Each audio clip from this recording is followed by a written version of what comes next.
Tackey Talk time, folks. State Representative Tackey Chan joining us once again for our weekly podcast reports. Hey, Tackey. Hey, good morning. Actually, afternoon. It's after 12 o'clock. So good afternoon, Joe, on a wet October 30th. I hope people will have the rain gear ready for Halloween tomorrow. I know. I thought you might have your costume on today. I haven't put on a Halloween costume in many decades, Joe. Oh, what were you when you were a kid? A lot of, the stuff you buy in stores. Osco Drug. Remember those? Remember Osco Sure. Drug? We used to buy costumes there, Mickey Mouse costumes and things like that. Nothing more intricate than a plastic mask and some vinyl. Yeah, exactly. It's they're much more creative these days. I give the kids a lot of credit. Oh yeah, no, much more hand designed. But yeah, I remember we didn't trick or treat that often, to be honest. But no, it was like Oscar drug. You pick up something for like $3, and that was it. Yeah, usually it fell apart by the end of the night. The is absolutely correct. But I mean, the classic early '80s childhood of pre-made costumes, right? Mine was my favorite one was a light up Frankenstein. Oh, It's the kind fact it lit up is a big deal. Yes, I mean, we're from the generation things that glow in the dark was like, ooh. exactly. Yeah. So we advise folks actually be safe, certainly when you're out and about with your kids, and kids don't eat any candy until your parents check it out.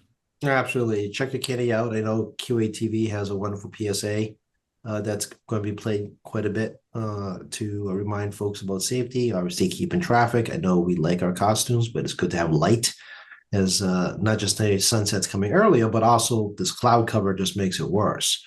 So, obviously keep somebody should have a flashlight or something bright on them, a display costume. And, obviously if you're younger, adult supervision, absolutely correct. You should check your candy before you eat it. And most importantly, don't eat too much of it. That too. That's right. Yeah, not just dude, that was my friend said one of my friends when her kids were much younger, she was trying to guess she's inspecting candy, she was getting her cut. That's her payment. Yeah, for taking them out and proceed to do the inspection services. She had to cut the action. The kids weren't thrilled about the cut of the action to the parents. Oh boy, but it's all in good fun, certainly. Absolutely, it's a fun time of year, and I think given the circumstances going into the holidays, I think every chance we get to have a couple of smiles and laughs is always a good thing. Yes, yes, yes. We do have to talk about much more serious issue, of course, still here in the middle of the federal government shutdown, and now its potential impact on the Supplemental Nutrition Assistance Program is becoming very real.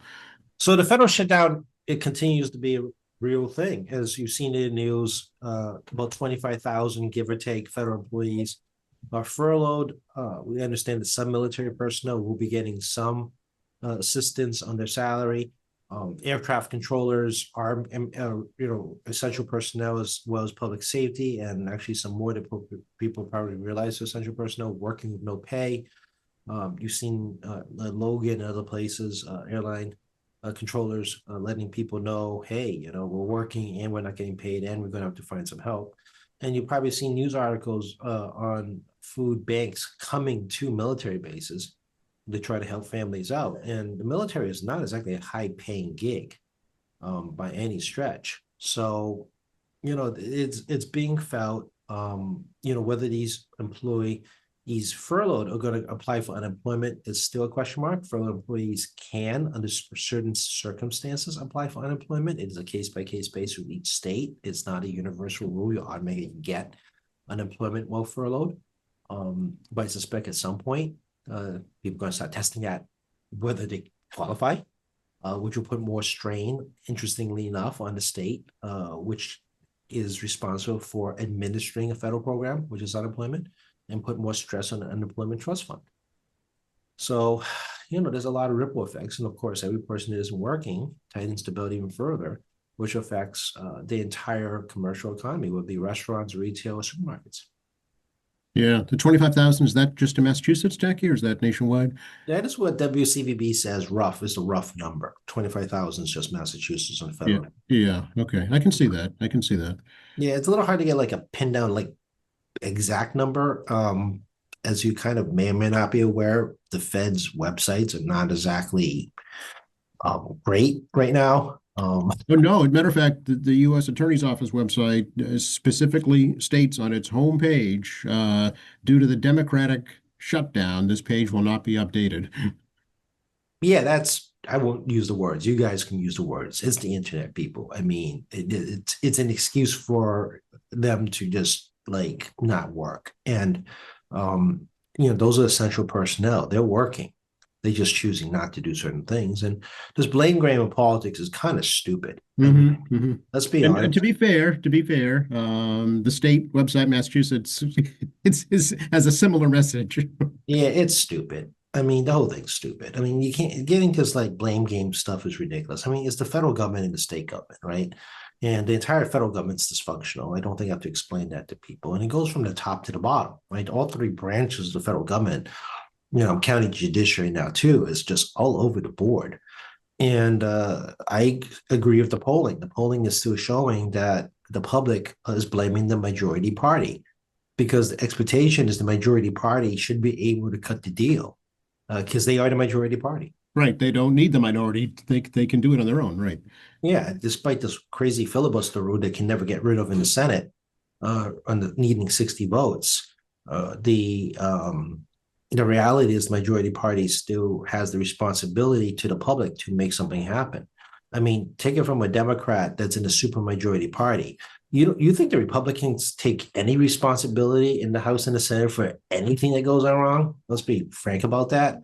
I mean, it's always beating on the majority party. That is how it works. I mean, it's a mentality that is kind of part of American culture, right? We love the Patriots. Everyone else hates them. That's true. It's just how it works. It isn't like it's more than just sports team loyalty. It's other places just don't like the one that's in power, and that's Right. just kind of a very human thing. You don't have to just look in America. I mean, I still believe we're a land of rebels. The country is built on rebellion. So it Well, it's is. only 250 years old, so it's not that old. Yeah, I always believe it's a little bit of our inherent culture that we're rebels. But that being said, you look around the world, we've talked about this many times now over the last several weeks about just the desire to remove people in power all over the world, whether it be a party system or like a pseudo dictatorship, depending Mhm. on the type of democracy. And it's a thing that's going around. So I mean, the public is not fooled by the fact that you can abstain responsibility when you're the party in power. Right. Yeah. But I mean, in all seriousness, so this is getting down to almost a life and death issue for some people. This has come very, very real in a very real way. As I've said many times already, people don't realize that a service they need until the service is there.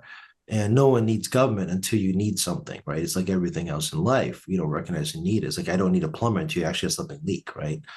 And SNAP is a crucial program. Those are old days, remember, as food stamps. It's what we call the supplemental nutrition assistance program, which is actually more accurate in calling it food stamps because it's not designed to replace your grocery bill. It's designed to supplement your grocery bill. And some people may get under $50 a month, and some may get $200 a month. But I think everybody on the call here, regardless of your home status, whether you're single or a large family, food is expensive. And supplemental program is life or death. And in Quincy alone, it's about 16,300, like 63, give or take, people out of a city of like 101, well, 102,000 people, which puts it right about 15 to 16% of your population. And you've heard me say this before. I mean, I listen to a lot of people over my lifetime create disparaging remarks about people in services or other appearances or whatever. And you just don't know what's going on with your neighbor.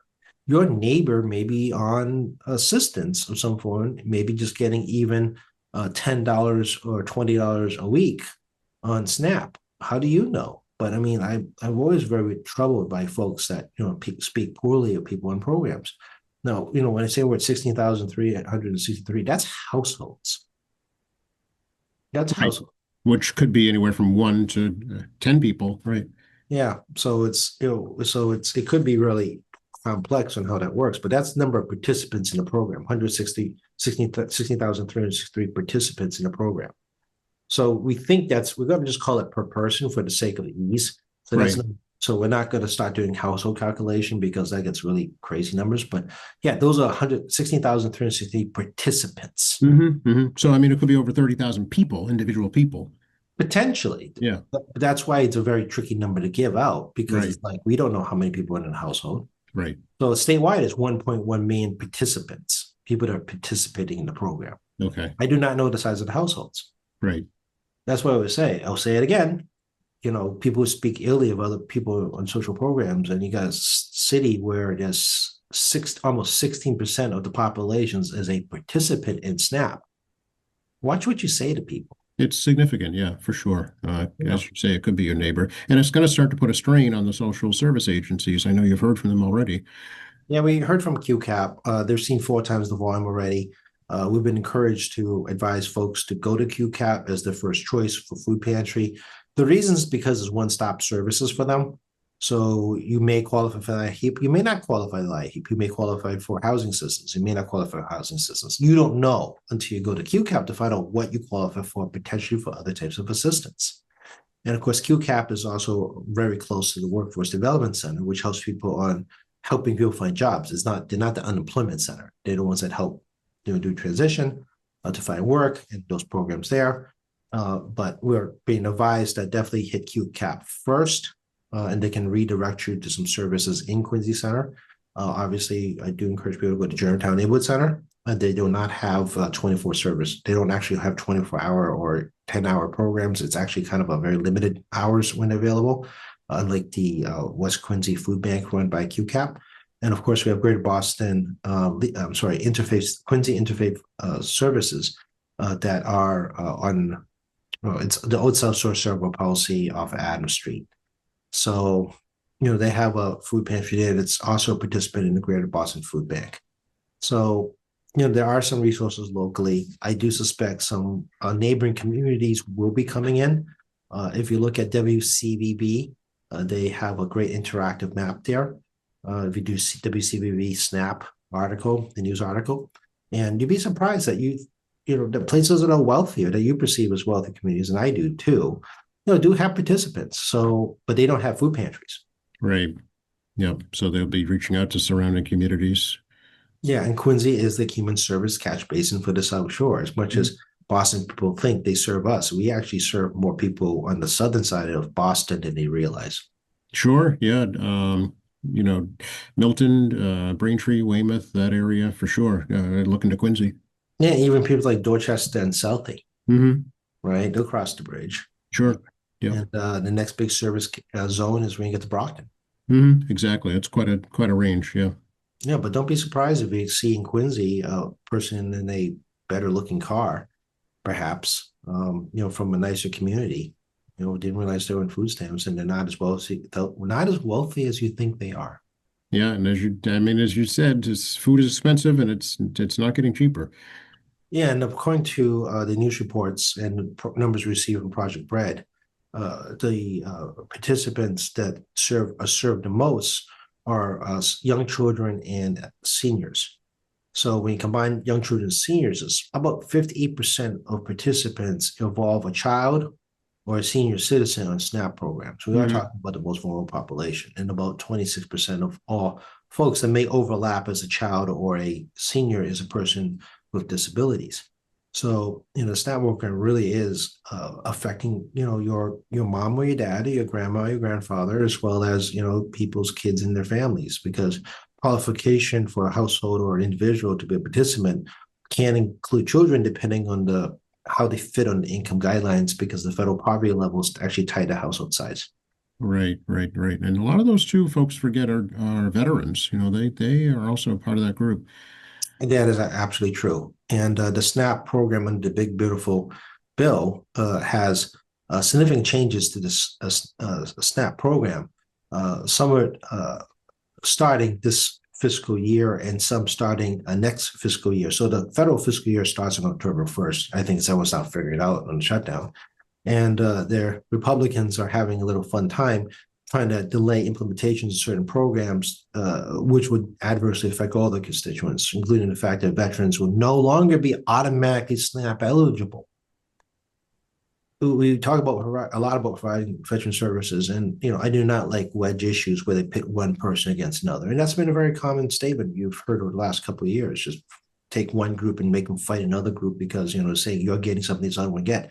Veterans are demographic that does get SNAP benefits, provided meet the income guidelines and everything else, but it's pretty much an automatic.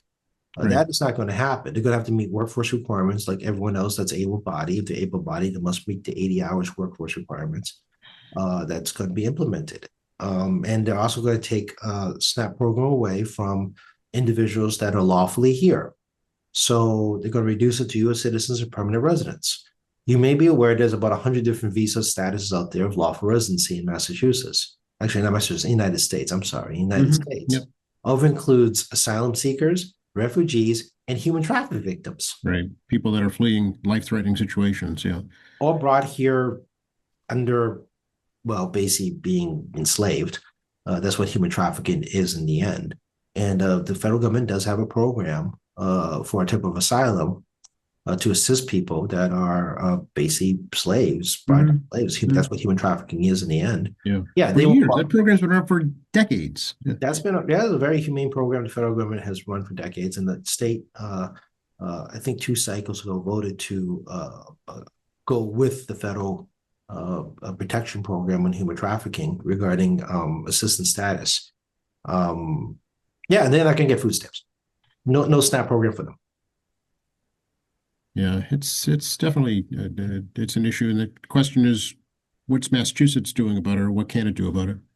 Well, there's been a lot of talk in the news, and you see the advocates asking for the state to fill in the program. The number's about $240 million a month from the federal government in this program. WCVB News, again, I'm going to cite a news source here, tells us that the food banks collectively, according to the Greater Boston Food Bank, won't even come remotely close to it. They're close to about $56 million of total food availability per month. So we are encouraging people obviously to use the food pantry, but be conscious of the fact that there's a lot of strain. There's going to be I just don't know how to say, just be patient, and the people contribute. I mean, we've seen news articles on restaurants and other places trying to find ways to help people out through this trying time, and it's going to happen. I just have a hard time seeing not going to happen. The one of the things that is really hard for the state, and we're not the only state, every state is impacted, as we talked about on the WCVB article.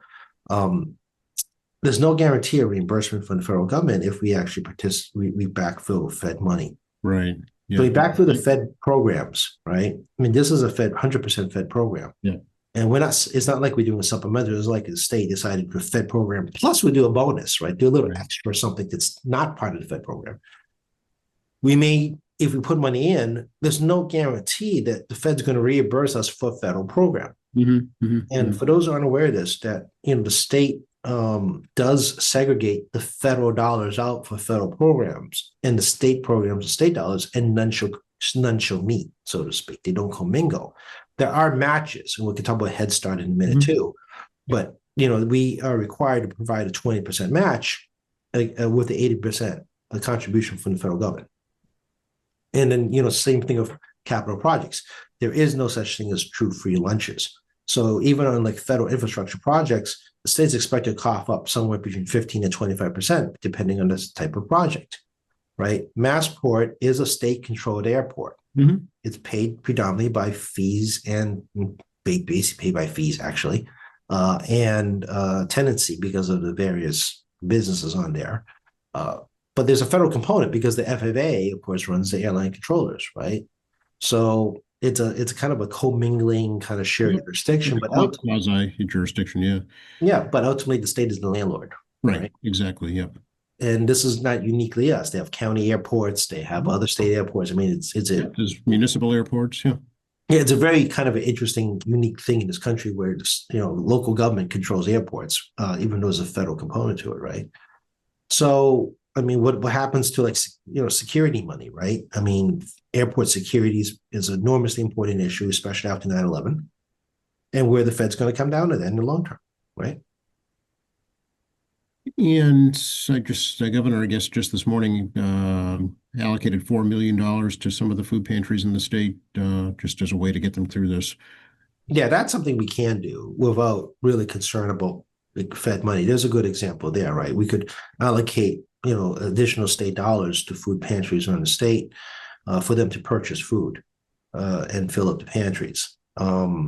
Obviously, I'm encouraging again, if you have a couple of pennies to spare, you can go pick up some food and drop it at food pantries, or make direct donations to local service agencies that does food pantries and let them buy the food because they generally know better because they're the ones stocking their food pantry. So Yes. they know what people actually need because they actually keep track of what people Yes. need. Yeah, they have bigger buying power too. They can stretch that dollar much further. Yeah, and one of the other things that people don't realize is that supermarkets in particular are very cost effective regarding food. They don't have a lot of leftovers. Right. No, that'd be like throw money away.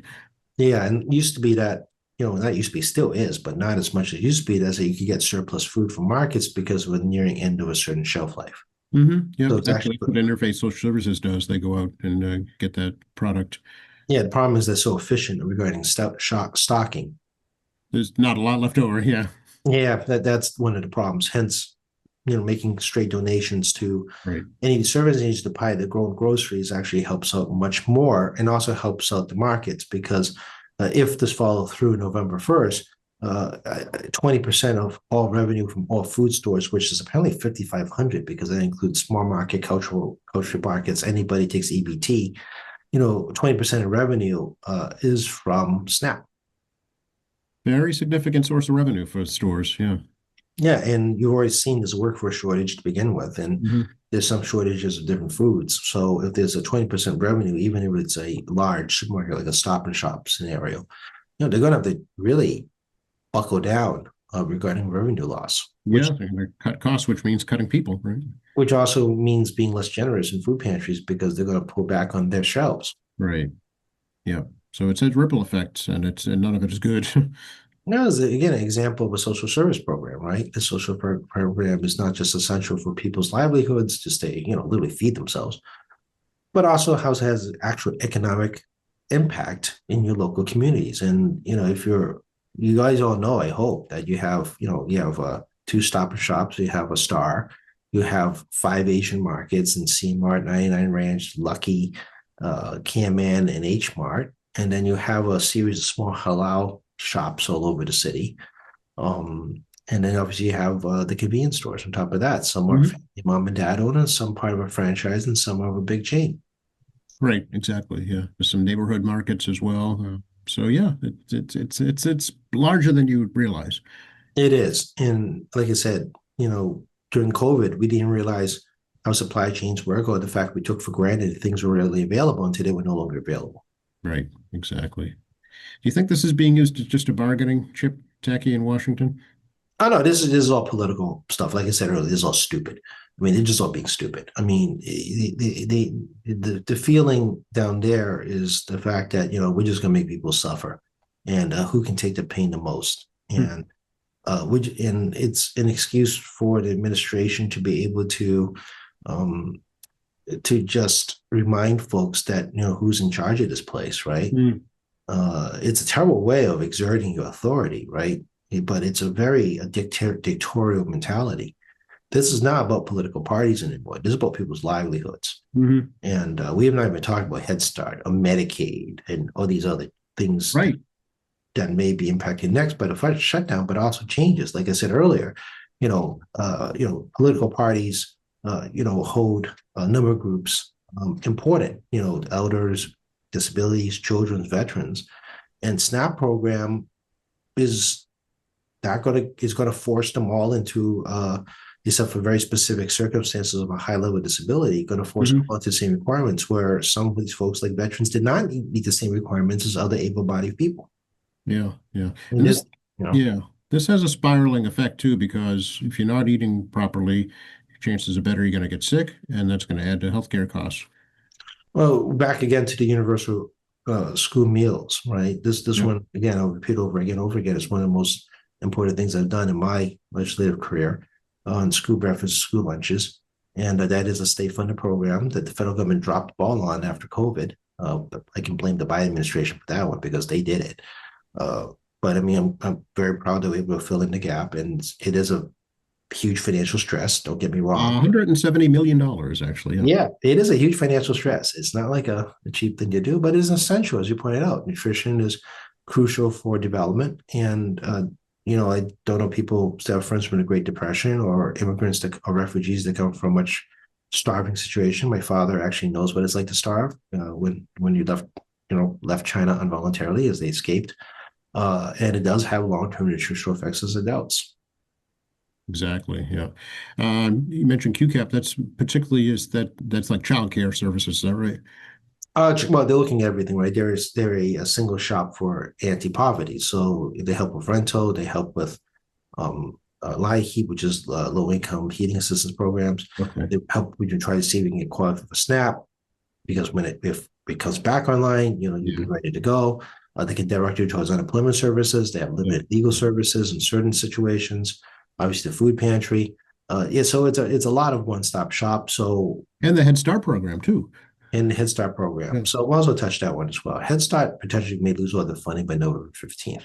Let's back up 1 second. Okay. One of the things in the news that's kind of been a little bit brushed over is the fact that the federal government does have a $5 billion reserve fund for SNAP program emergencies, meaning that if you have a state where they have a sudden spike and the feds need to fill in the gap outside of their main budget, which doesn't exist because the feds can't make a budget, whatever, they have the ability to do that. And while the program, according to the news, is $9 billion a month, that's how much SNAP is to the country, and we're only 240 million.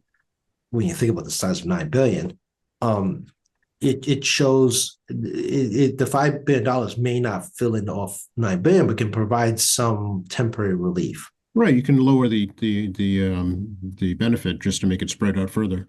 Yeah, the Fed's argument is that it's used for unforeseen circumstances. Okay. Well, how is this not that? Well, when you made it, it's now foreseen. I suppose is the warped logic there. Since A self-made emergency. Yeah. the Fed's made the problem, so it's foreseeable. So since it's foreseeable, Oh, that's the mind processor? Okay. All that's right. what I'm thinking. They're thinking now because I can't think of another logic pretzel. Yeah. This is how, again, I repeat, this whole thing's stupid, but that's where they are. So I mean, they're trying to say that we have no responsibility at the federal level, but actually do have some capacity to provide some temporary relief, even if it's not a full benefit relief. Right. Where they're trying to work through this government shutdown. Also they could have passed a continuing resolution just for this one topic matter. I mean, the congressional delegations around the country, not just us, but the entire country, would get their head out of where. They should be talking about, hey, we do a short continuing resolution just for this one program, and no playing games with each other and call it good. They can't even do that much, right? Right. So as like to point out, Marjorie Taylor Greene's like losing her mind right now, and those who know her know she's the right of the right and pro-Trump. And she's discovered that she's just discovered that her constituency are heavily into Obamacare. And the end of the Obamacare tax cuts at the beginning of the year do devastate her district. And I will say this again: you expect legislators to preserve themselves in the self-interest of the constituency so they can keep their seats. Well, she's learning that after rallying against Obamacare was an evil thing. Yeah. And now she discovers now that her major part of the constituency is on government assistance. It's baffling how they even know what the constituents look like when they run for office. And it's also baffling that folks vote for people like that at the same time they're being benefited by the programs they're voting against. Agreed. Not like I said, it's not like I know what every single household thinks. That would be arrogant of me. I mean, obviously I do not. But I do have a general sense of my demographics. I have a general sense of what the general numbers look like. I mean, I do go to the pharmacy. You do see me at Star Market. I do pay attention to folks at the cash register. Yeah, well, you're at a much closer level than the federal officials for sure. Yeah, but you still should be able to find out. I agree. I agree. Even if it's just data driven and not actually seeing people and making some observations of people you meet, and even just, when I would do like a walk through Quincy Center, I mean, I could make observations of what's going on around me, right? Right. A sense of what's going on around me, right? So I get it. Congressional people can't do that, but you should have at least some basic macro data of what's going on. So at least data wise what it looks like, if not personal observation. Yeah, no, I agreed to absolutely, and that's been the big accusation against elected officials is they're out of touch, right, with the regular people. Oh yeah, absolutely. I trust me. I'm fully aware of that criticism. 100% aware, and I've been accused of it many times. Yeah, But I think it's more at the federal level, honestly, because yeah, I mean, I could walk into the State House anytime and say, "Hi, Tacky." yeah, or just grab me at home or grab me in the Right. market. Right? Yeah. And but I've been accused of that too. Don't get me wrong. No, and I get that, and you get that. I know you've been doing this long enough. Yeah, yeah. So, but again, I mean, as like I say, I carry my insure coupons in my pocket all the time for my mother, just in case I see a great deal at Insure, which is like $15 for a pack of four. I mean, Yeah, yeah.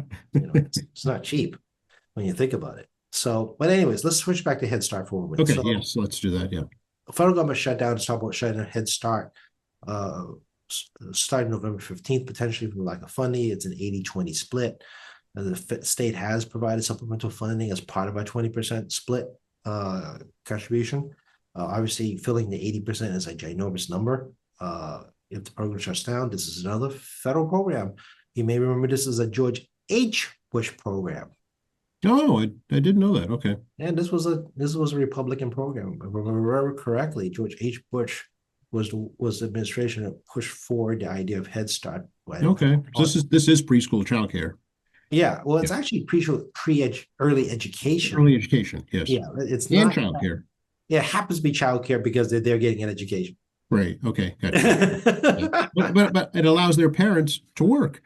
That's 100% correct. Yeah. You do have to meet certain income guidelines. Yep. You have to Yeah. meet certain family situations, but you're 100% correct. It is a early education program that provides essentially daycare services by being an educational program for parents to be able to go to work.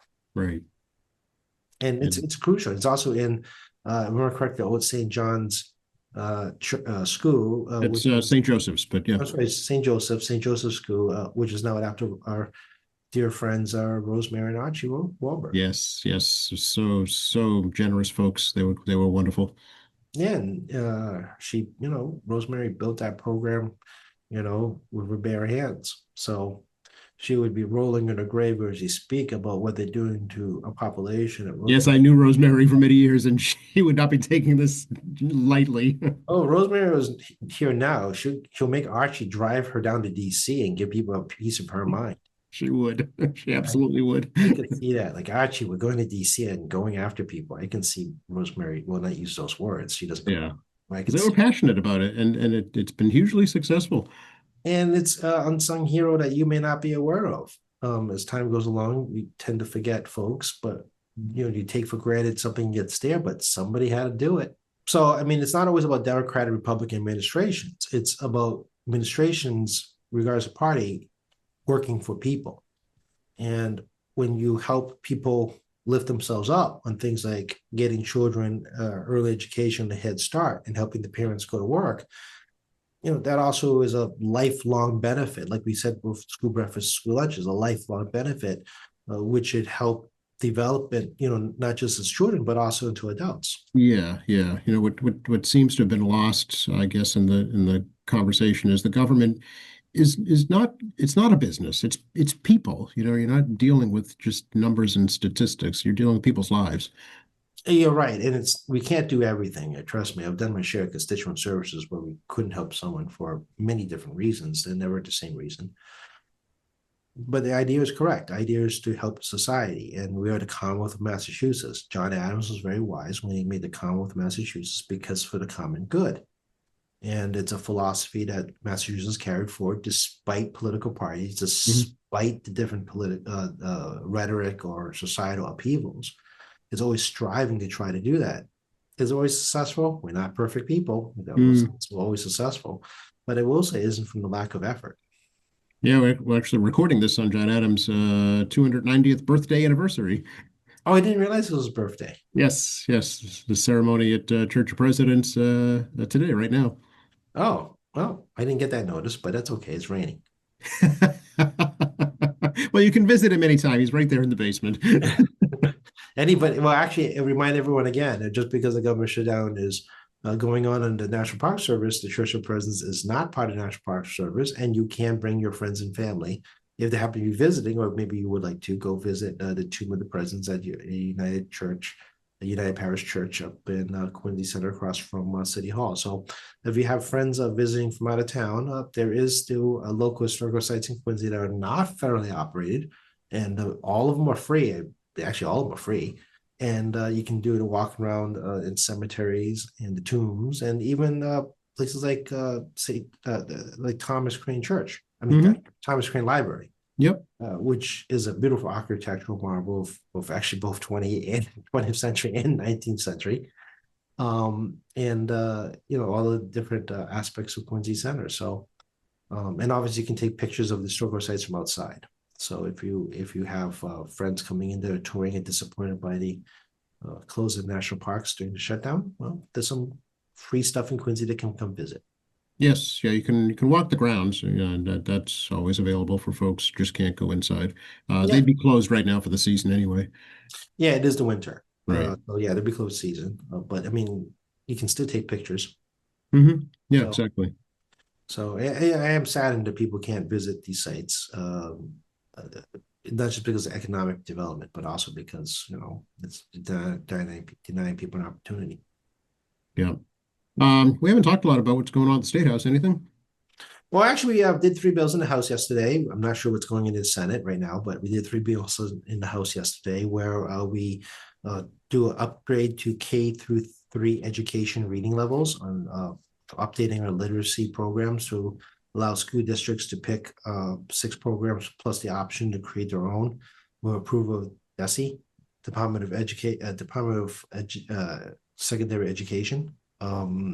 And reflects more modern scientific research as opposed to using just pictorial base and just phonics to try to create more cognitive components that's helping to read. Massachusetts, believe it or not, is number one at 4th grade reading level. Aha.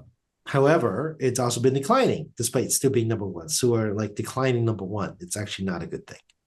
Other states have adopted this methodology in K through 3 reading, and it's proven to be somewhat successful. So we're going to follow other states on their metrics regarding a 4th grade reading level and K through 3. Then we also passed a bill yesterday on biliteracy seal. So if you we could actually create a more formalized method where if you're in high school and you can demonstrate fluency in a second language in high school, we can give you basically a certification that you are bilingual. Oh, nice. That might help you in employment opportunities. Oh, absolutely. Mm. Absolutely. And also can help you in college as well. Hmm.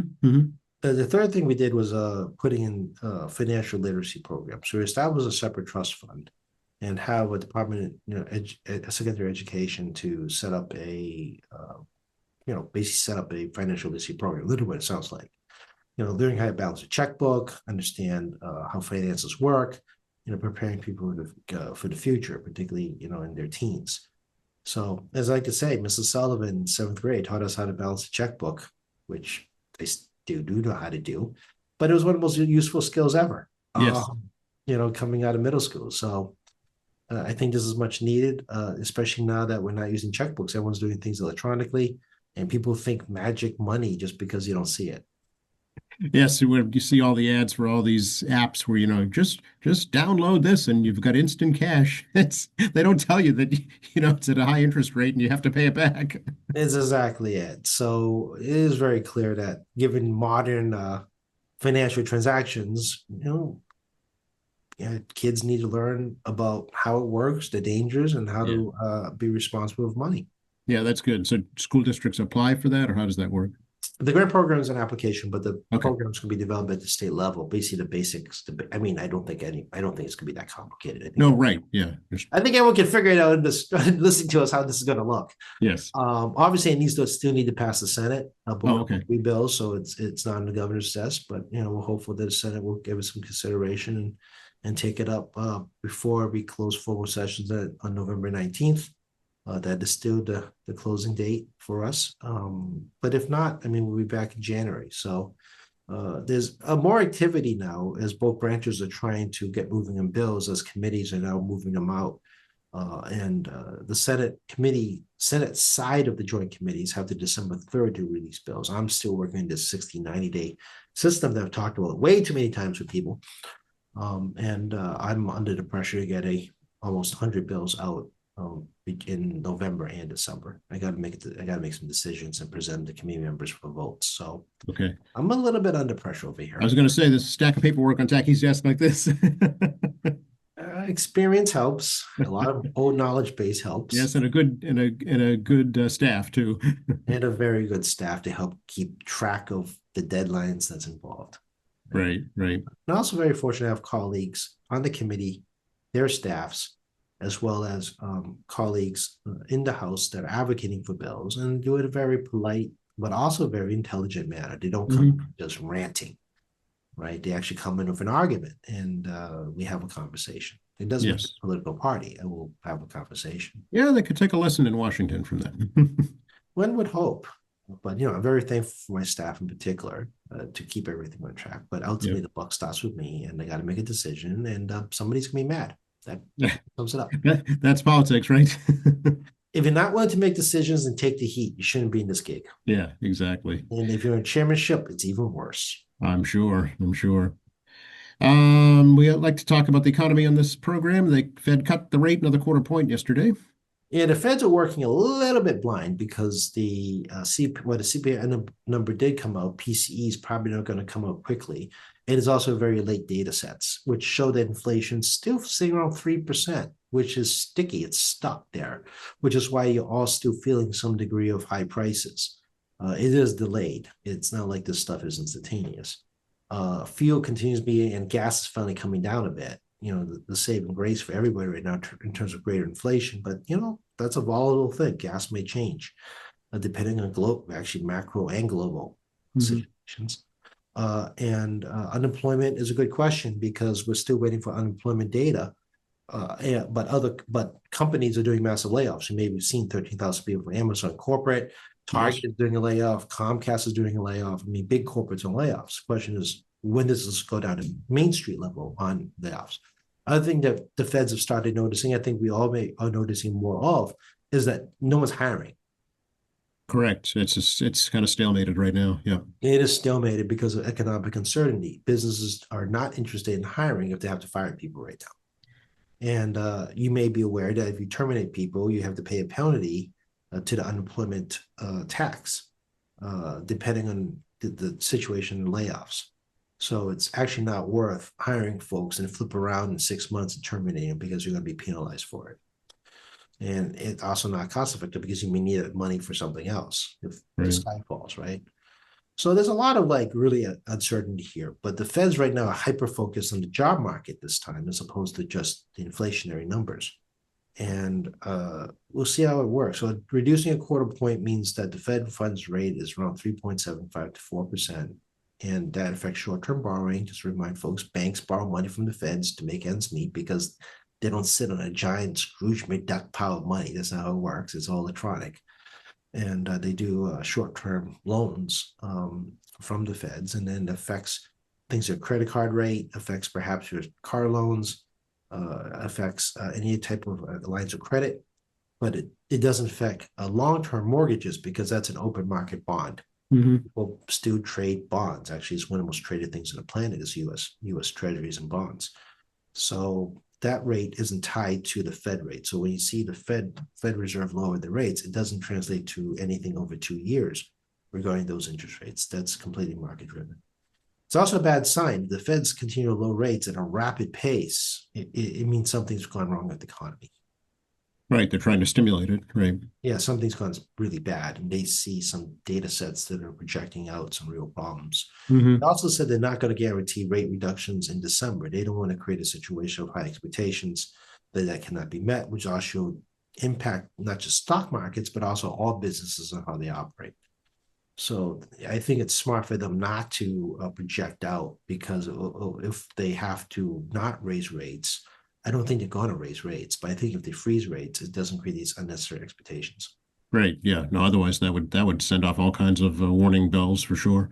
Yeah, the market will have a deep dive Yeah. if it doesn't get what it was told it was going to get, and that has a ripple effect to all businesses, and trickle down. And we just talked about things like SNAP, right?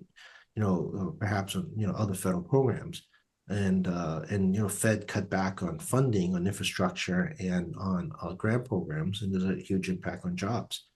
So, a big corporate is in the process of massive trimming of themselves. And there's going to be a ripple effect because those folks are unlikely to find work like they could have a year ago because Right. it really has started to stagnate. And the Yep. Fed noticed that. And they're going to rely on private data. So, there's a number of different companies, including like ADP, which pretty much, services a lot of people on your paychecks because they do Mhm. bank deposit.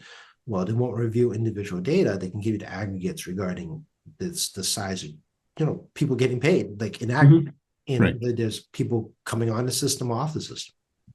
Is it exact science? No, it's a Yeah. sample, but it gives you some like indicators of what's happening. So you're going to see a lot more of these type of corporations trying to fill the gap on the Fed numbers by providing not exactly scientific data, but at least some anecdotal data about what's going on. Right. Right. Right. Stay tuned for that. It's going to be a rocky November. Yeah. Right now, it's going to be a very rocky November. I mean, if Snap does not activate, Thanksgiving is going to be very hard. Let's hope. Let's just hope and pray that it's resolved by then. Yeah. Yeah, and then that will ripple into Christmas sales. Black Hmm. Friday may not might you might have a massive Black Friday, but absolutely no activity in December. That is Hmm.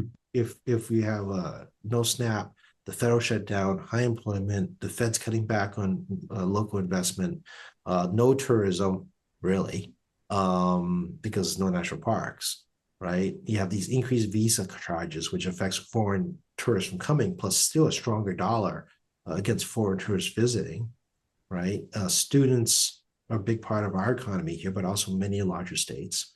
They may not be here, or they may not stick around. What they can meet. And then, I repeat again, car loan defaults are going up slowly, which means student loans will be next. And the last line of defense for most people are mortgages. They will always meet mortgage before they meet a car payment. So you got this real combination of things. I think November is the month where I think people start to, see what happens. And again, you don't be fooled. You get a good Black Friday number. It doesn't mean you're going to get a good Christmas number. Hmm. Well, on that happy note, we must Well, bid adieu. yeah, I don't know what to say. It's not really a doom or gloom. And, again, people know I've been around, so I rely on institutional knowledge. Um, I just don't know where this is going to go because I've never seen it before. Right. Yeah. All righty. Well, next time we talk, it will be November. Yeah, and 2 months left in the year into the holiday season, and Yes. And we fall back this weekend. Don't forget, folks, set your clocks back. session clock's back. We get back an hour with this cloudy sky. Hmm. And also election day. Just want to remind folks again, register voting is closed. So you cannot register to vote for November election that ended October 25th. Early voting has started.